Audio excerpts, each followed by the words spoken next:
मिल्कीपुर विधानसभा seat पर हुए उपचुनाव में बीजेपी ने बाजी मार ली है। एसपी के प्रत्याशी अजीत प्रसाद चुनाव हार गए हैं। चंद्रभानु पासवान ने अजीत प्रसाद को 61,710 वोट से हराया। बीजेपी के चंद्रभानु को जहां 1,46,397 वोट मिले, तो वहीं एसपी के अजीत प्रसाद को 84,687 वोट मिले। एक रिपोर्ट आपको दिखाते हैं।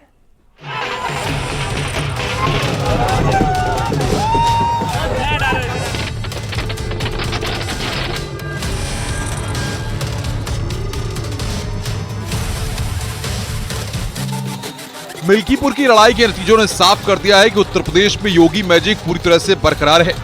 पिछले उपचुनाव में तो बीजेपी ने विपक्ष का सुपड़ा साफ किया ही था। मिल्कीपुर में भी बम्पर जीत के साथ इस फैक्ट को और मजबूत कर दिया।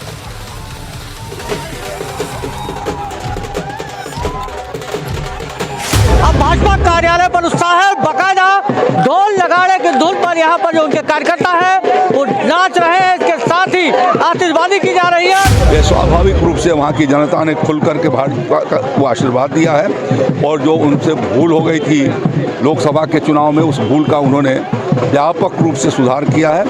मिल्कीपुर उपचुनाव में बीजेपी के चंद्रभानु पासवान ने समाजवादी पार्टी के अजीत प्रसाद को करारी शिकस्त दी है। समाजवादी पार्टी के तमाम दावों के बावजूद, अवधेश प्रसाद के लंबे अनुभव और मजबूत जड़ों के बावजूद सीएम योगी ने जमीनी कार्यकर्ता को मिल्कीपुर के रण में जिम्मेदारी सौंपी, वो चंद्रभानु पासवान ने बखूबी निभाई और बड़ी जीत हासिल कर विधानसभा में एंट्री की तैयारी कर ली है। अयोध्या जनपद की मिल्कीपुर विधानसभा का उपचुनाव इस समाजवादी पार्टी के परिवारवाद और झूठ की राजनीति को पूर्ण विराम देते हुए डबल इंजन सरकार के सेवा, सुरक्षा और सुशासन के मॉडल को अंगीकार किया है। जनता जनार्दन ने बहुत स्पष्ट किया है कि भले ही अपने राजनीतिक स्वार्थ के लिए समाजवादी पार्टी कितना भी झूठ का सहारा क्यों न ले ले, कितना बड़ा प्रोपेगेंडा क्यों ना कर ले, लेकिन जनता जनार्दन उन्हें सबक सिखाने के लिए पूरी तत्परता के साथ कार्य कर रही है। मोदी जी की जीत, मोदी की गारंटी की जीत, उनका विश्वास, वो जो गांव देहात में काम किए, पूरे जहां जहां 15 राज्यों में हमारी सरकार है जो उन्होंने काम किया, ये उसकी जीत है। जनता को बस वही याद दिलाए और आज उसका रिजल्ट आपके सामने समक्ष है। देवतुल जनता, समस्त पूर्वांचलिया समाज के हम हर हर महादेव, धन्यवाद। माई बाबा काका बच्चा हो, हमारी बात सुन ल, मन ल। मिल्कीपुर सीट पर अवधेश प्रसाद लंबे वक्त से विधायक रहे और बीजेपी के लिए सीट मुश्किल मानी जा रही थी, लेकिन सीएम योगी की रणनीति और ग्राउंड वर्क ने बड़ी आसानी से इस सीट पर कमल की राह पुख्ता कर दी। मिल्कीपुर में चुनाव एक तरफा दिखा। एसपी प्रत्याशी अजीत प्रसाद को बीजेपी प्रत्याशी चंद्रभानु पासवान ने लगभग 50,000 मतों से शिकस्त दी। ये साफ रहा कि मिल्कीपुर में योगी का मैजिक चला। वहीं अखिलेश का किला ढहता नजर आया। मिल्कीपुर उपचुनाव के आंकड़ों की बात करें तो यहां बीजेपी के चंद्रभानु पासवान और समाजवादी पार्टी के अजीत प्रसाद के बीच सीधा मुकाबला था। योगी जी का कुशल शासन और माननीय मोदी जी का मार्गदर्शन, ये मिल्कीपुर का जो सकारात्मक रिजल्ट है, वो इस बात का प्रतीक है कि समाजवादी पार्टी का जो अहंकार लोकसभा का था, वो बुरी तरीके से टूट रहा है। मिल्कीपुर उपचुनाव में न सिर्फ जनता ने एक बार फिर बीजेपी पर भरोसा जाहिर किया है, बल्कि विपक्ष के तमाम दावों को खारिज कर दिया। मिल्कीपुर का उपचुनाव दोनों दलों की प्रतिष्ठा का सवाल था, यानी कि समाजवादी पार्टी और भारतीय जनता पार्टी की साख का सवाल मिल्कीपुर उपचुनाव बना हुआ था। दोनों ही दलों ने पूरी ताकत झोंकी। जहां मुख्यमंत्री योगी आदित्यनाथ ने चुनावी प्रचार अभियान की कमान संभाली और चुनावी व्यूह तैयार किया, वही समाजवादी पार्टी की तरफ से भी पूरी मेहनत मिल्कीपुर उपचुनाव में की गई। तमाम सपा के दिग्गज नेताओं ने चुनावी प्रचार किया, लेकिन जो नतीजे हुए उसमें मुख्यमंत्री योगी आदित्यनाथ का योगी मैजिक काम कर गया। यही नहीं, अब मिल्कीपुर उपचुनाव के जो नतीजे हैं वो विपक्ष के लिए आगे की राह काफी मुश्किल करेंगे। कैमरामैन गोपीगिरी के साथ संकेत मिश्रा, न्यूज़ 18 लखनऊ। 2014 के बाद बीजेपी ने देश में कई चुनावी कामयाबियां हासिल की और केंद्र में बीजेपी तीसरी बार सत्ता में आई। लेकिन जहां देश का पावर सेंटर है, दिल्ली में बीजेपी 1998 से सरकार बनाने के लिए तरस रही थी। लेकिन इस बार दिल्ली विधानसभा चुनाव में बीजेपी की शानदार जीत हुई और इस जीत में देश के गृह मंत्री अमित शाह का बड़ा योगदान रहा। अमित शाह ने कैसे खत्म किया दिल्ली में बीजेपी का 27 साल का वनवास, देखिए। 27 साल बाद वापसी, आपका सफाया। दिल्ली में खत्म हुआ बीजेपी का वनवास। चाणक्य की चाल से दिल्ली फतेह। शाह का मिशन दिल्ली हुआ पूरा।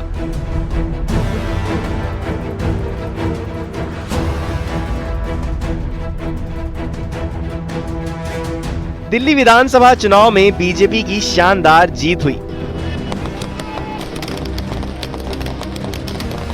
और इस जीत में देश के गृह मंत्री अमित शाह का बड़ा योगदान रहा। शाह की नीति ने दिल्ली में वो कर दिखाया जिसका इंतजार बीजेपी को पिछले 27 सालों से था। दिल्ली चुनाव को लेकर शाह ने इस बार प्रचार फ्रंट फुट पर किया और दिल्ली में बीजेपी का वनवास खत्म करने में अहम योगदान निभाया। शाह ने दिल्ली में कुल 18 कार्यक्रम किए, जिसमें 12 जनसभाएं और 4 रोड शो शामिल थे। अपने चुनावी अभियान के दौरान अमित शाह ने दिल्ली की जनता से सीधे जुड़ते हुए उनकी समस्याओं को जाना और उनकी हर समस्या के समाधान का आश्वासन दिया। गृह मंत्री अमित शाह ने 11 जनवरी को झुग्गी बस्ती के लोगों से जुड़ने के लिए नई दिल्ली के JLN स्टेडियम में झुग्गी बस्ती सम्मेलन किया। उसके बाद 25 जनवरी को राजौरी गार्डन और त्रिनगर विधानसभा में बीजेपी का संकल्प पत्र का विमोचन किया। अगले दिन 26 जनवरी को नरेला विधानसभा में जनसभा की। फिर 28 जनवरी को कस्तूरबा नगर और बदरपुर विधानसभा में रोड शो किया। साथ ही कालकाजी विधानसभा में जनसभा की। 30 जनवरी को शाह ने रोहिणी, वजीरपुर और नई दिल्ली विधानसभा में जनसभा की। इसके अलावा शालीमार बाग विधानसभा में रोड शो किया। 1 फरवरी को शाह ने मुस्तफाबाद और करावल विधानसभा में जनसभा को संबोधित किया। साथ ही रोहताश नगर विधानसभा में रोड शो किया और चुनाव से ठीक पहले 3 फरवरी को शाह ने 3 जनसभाएं की, जिसमें जंगपुरा, विजवासन और द्वारका विधानसभा शामिल थे। दिल्ली में अपने चुनाव प्रचार के दौरान गृह मंत्री अमित शाह ने जनता को बीजेपी सरकार को सत्ता में लाने के फायदे बताने के साथ आम आदमी पार्टी पर जमकर हमला बोला। इस बार आपदा से मुक्ति पानी है या नहीं पानी है? ये आप पार्टी को हटाना है या नहीं हटाना है? भाइयों बहनों, 10 साल तक अनेक वादा कर केजरीवाल और इनके चट्टे पट्टों ने दिल्ली को क्या दिया? भ्रष्टाचार दिया, कूड़ा कचरा दिया, जहरीला पानी दिया और तुष्टीकरण का व्यवहार भी दिया। ये दिल्ली को धोखा देने का काम केजरीवाल जी और उनके चट्टो पट्टों ने करा है। कुल मिलाकर देखा जाए तो दिल्ली चुनाव में बीजेपी की जीत में गृह मंत्री अमित शाह ने अहम भूमिका निभाई और 27 साल से दिल्ली में चल रहे बीजेपी के वनवास को खत्म किया। हमारे आदरणीय प्रधानमंत्री श्रीमान Narendra Modi ji. Bureau report, news 18। Bharat Mata की।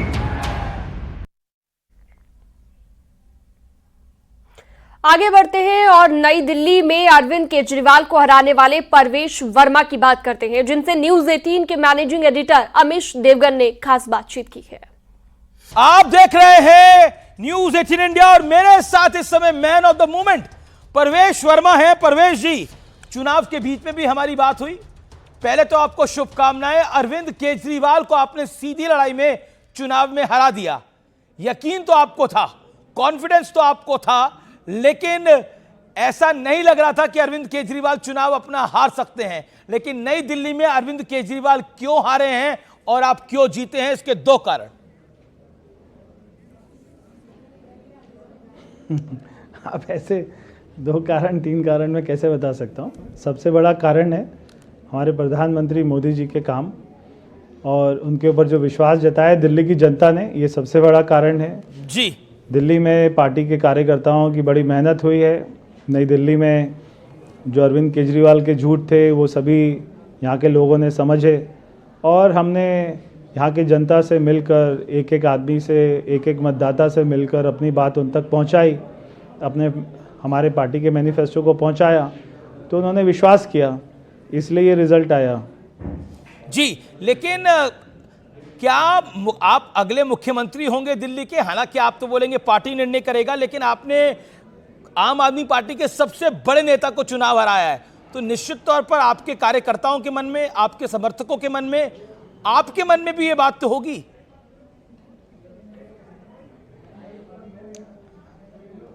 देखिए, जो पार्टी के जितने एमएलए जीते हैं, सभी के कार्यकर्ताओं के मन में ये होता है कि उन्हीं का विधायक सीएम बने। तो कार्यकर्ता के मन में क्या है वो अलग बात है, मगर मैंने कभी कोई ऐसा केस नहीं होता है कि आदमी अपने बारे में यहाँ पे हमारी पार्टी नहीं, में तो मैं आपका सीवी देख रहा हूं, आप 2 बारी के सांसद हैं, 1 बारी के विधायक हैं, आपका सीवी मजबूत है इस लिहाज से। नहीं, बहुत सारे लोग हैं। जब हमारा विधायक दल बैठेगा वो फैसला करेगा, पार्टी की लीडरशिप मोहर लगाएगी, नाम सबके सामने आएगा, सभी को मंजूर होगा। जी, लेकिन क्या एक इमोशनल मूवमेंट भी है आपके लिए नई दिल्ली की सीट पर जीतना? मेरे लिए है, क्योंकि मेरे पिताजी के बहुत सारे सपने थे जो अधूरे हैं। मैंने यही सोचकर कि बहुत सारे काम करने हैं, तो पार्टी ने इतना मेरा साथ दिया है। यहाँ के कार्यकर्ताओं ने बड़ी जी जान से मेहनत करी है।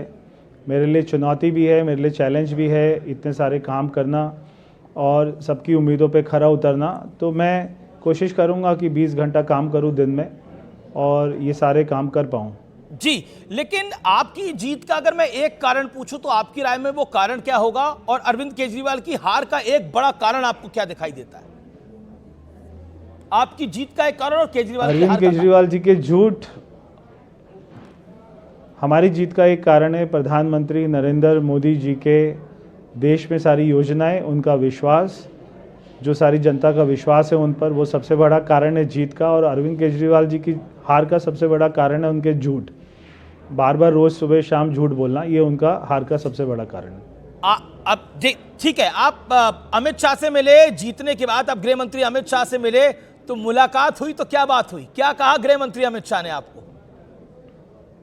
परवेश भाई, देखिए, मैं तो हमारे जो जितने भी पार्टी की लीडरशिप है सभी से मिलकर मैं उनका धन्यवाद करने गया था, और मैंने उनका धन्यवाद किया, और ऐसी कोई चर्चा नहीं हुई। मैंने केवल धन्यवाद किया। मैं ये नहीं पूछ रहा आपकी चर्चा नहीं हुई, लेकिन अरविंद केजरीवाल को हराने के बाद उनका पहला वर्ड क्या था आपको?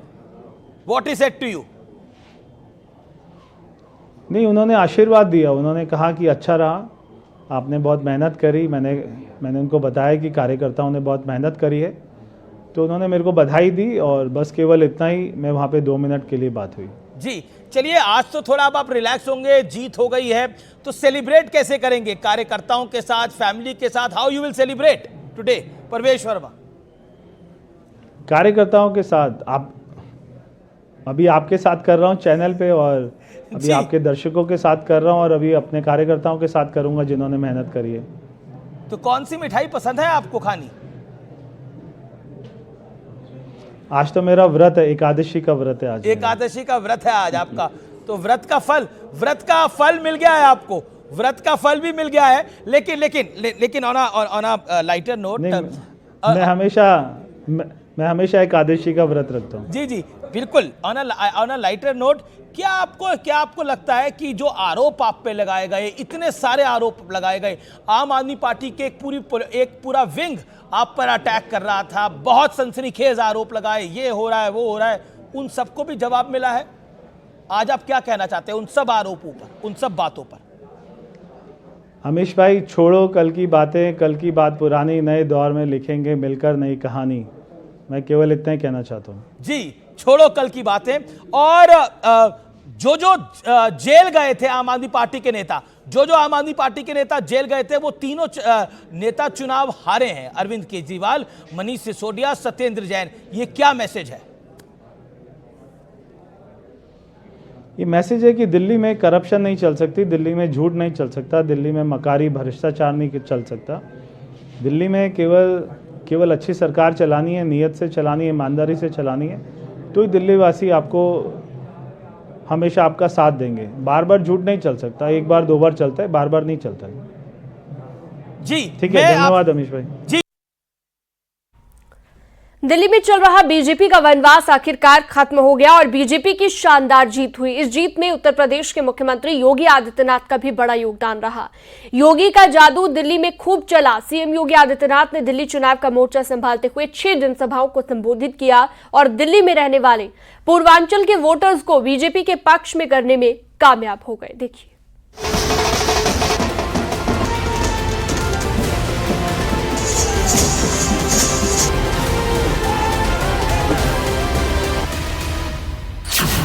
दिल्ली विधानसभा चुनाव में बीजेपी की शानदार जीत हुई, जिसमें उत्तर प्रदेश के मुख्यमंत्री योगी आदित्यनाथ का बड़ा योगदान रहा।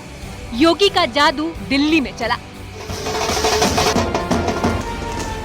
जहां उत्तर प्रदेश के मुख्यमंत्री योगी आदित्यनाथ के दिल्ली चुनाव का मोर्चा संभालने से पहले ही उनके खास चुनावी स्लोगन बटेंगे तो कटेंगे दिल्ली में पहले से ही सुर्खियां बटोरे हुआ था। 2024 के आखिर में हुए विधानसभा चुनाव में भी योगी का ये स्लोगन खासा चर्चित रहा। दिलचस्प बात ये है कि हरियाणा और महाराष्ट्र विधानसभा चुनाव में भी बीजेपी की जीत योगी आदित्यनाथ के बटेंगे तो कटेंगे नारे को विशेष रूप से श्रेय मिला था। योगी आदित्यनाथ वैसे तो पूरे देश में अपनी हिंदुत्व की राजनीति वाली लाइन पर बीजेपी के लिए चुनाव प्रचार करते रहे हैं, लेकिन दिल्ली में रहने वाले पूर्वांचल के वोटर के बीच बीजेपी ने उनका इस्तेमाल किया और उसका पूरा फायदा मिला। दिल्ली में योगी आदित्यनाथ ने चुनावी रैलियां और सार्वजनिक सभाएं की। सीएम योगी ने किराड़ी, जनकपुरी, मंगोलपुरी, विकासपुरी और राजेंद्र नगर, शिव विहार, इंदिरापुरी और उत्तम नगर में जनसभा की और यहां योगी का जादू चला। बीजेपी प्रत्याशियों की जीत हुई। सीएम योगी अपनी जनसभाओं में कहते रहे हैं कि डबल इंजन की सरकार से विकास कार्य होता है। नए भारत में सभी योजनाओं का लाभ बिना किसी भेदभाव के सभी को मिल रहा है। दूसरी ओर दिल्ली के अंदर यहाँ राज्य सरकार 11 वर्षों से है और वह अराजकता का पर्याय बनकर रह गई है। देश में ये पहला राज्य सरकार और पार्टी है जिसके ऊपर भ्रष्टाचार का मुकदमा दर्ज है। आप मुझे बताइए कितना बड़ा आयोजन उत्तर प्रदेश के प्रयागराज जनपद में हो रहा है और सफलतम आयोजन इसलिए हो पा रहा है क्योंकि उत्तर प्रदेश में भी भाजपा की सरकार और केंद्र में भी मोदी जी के नेतृत्व में भारतीय जनता पार्टी की सरकार, ये डबल इंजन की सरकार जब मिलती है तो कोई भी कार्यक्रम पूरी भव्यता के साथ, पूरी दिव्यता के साथ आगे बढ़ता है और प्रयागराज में वही दर्शन हम सबको हो रहा है। योगी ने यमुना में प्रदूषण के मुद्दे को भी बड़े स्तर पर उठाया। दिल्ली में आम आदमी पार्टी के अध्यक्ष से अरविंद केजरीवाल जी से मैं पूछना चाहता हूं, क्या यमुना जी में वह भी अपने मंत्रियों के साथ जाकर के स्नान कर सकते हैं क्या?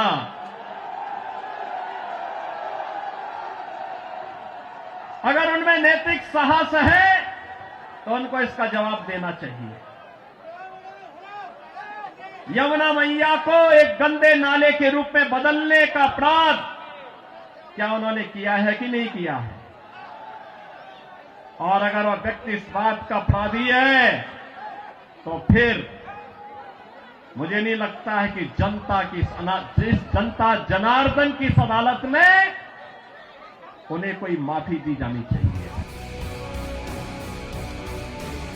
योगी अपने भाषणों में कहते रहे हैं कि केंद्र की तरह दिल्ली में भी बीजेपी की सरकार बनेगी तो पीने का साफ पानी के साथ स्वास्थ्य और युवाओं को अच्छी शिक्षा के साथ उन्हें रोजगार भी देगी। कुल मिलाकर देखा जाए तो दिल्ली चुनाव में बीजेपी की जीत में सीएम योगी का यूपी में आने वाले मतदाताओं पर जादू चला और 27 साल से दिल्ली में चल रहा वनवास खत्म हुआ। Bureau report. न्यूज 18।